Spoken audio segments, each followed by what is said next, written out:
Today we're going to talk about bar maintenance. There's a couple of things you need to pay attention to when you go to maintain your bar. There's going to be signs of wear. Those signs of wear that you need to look for are going to be blue spots on the rail. That's an indicator of where the chain, chassis, and the groove of the bar are having interference issues.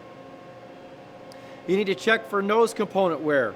Does the nose spin freely? Does the nose slide in and out? And you'll also need to check the tail of the bar for wear patterns that occur as the chain comes off the drive sprocket and contacts the bar.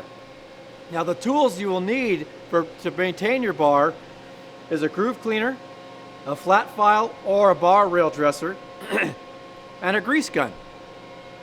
There's many different versions of grease guns out there, so as long as you have one that fits the grease hole on your bar, it'll work. Some bars have a grease hole on the nose, some do not. Those that do not have a grease hole do not need to be greased. Under normal working conditions, a bar will get what we refer to as knife edging on the rails. That occurs naturally from the chain sliding across the rails. What that is a razor sharp, thin piece of metal that's slowly been lifted off the rails. To remove those, you can either take your flat file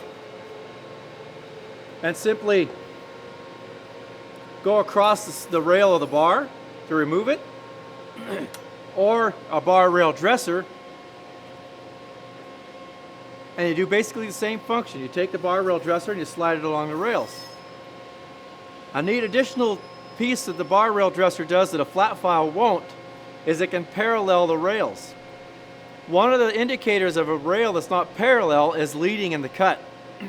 If a saw leads in the cut and it's identified as unparalleled rails, you can use this bar rail dresser to slide it along the bar rails and make them parallel again so it cuts straight. Another thing to note, bars are symmetrical, meaning they're the same shape top or bottom. You paid for both sides of the bar, so flip it over occasionally so you can even out the wear and lengthen the life and usefulness of that bar. When greasing the nose components on a bar, it's important first to clean out the grease hole so you're not pushing debris into that nose. And when you grease it, what you want to do is you want to squirt grease into the nose, rotate the nose, and then squirt grease into the nose again. You want to do that several times so that the old grease is being removed and the new grease is filling it, taking its place. Now the last step that you want to perform after you've cleaned out, got rid of the knife edging and all the damage in the bar, is you want to clean out the groove of the bar. The groove cleaner looks like this. And what you do with it is you stick it in the groove up towards the nose and you pull it back towards the tail. That will remove all the debris and buildup in the groove. Once you've cleaned that out, you want to make sure that the oil hole in the bar is clear and clean and cleared out so that the transfer from the saw for bar oil is unobstructed. Then the chain can pick it up as it goes over the bar and lubricate the chassis of the chain.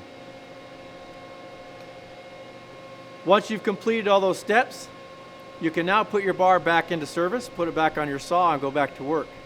For further details, please go to OregonProducts.com.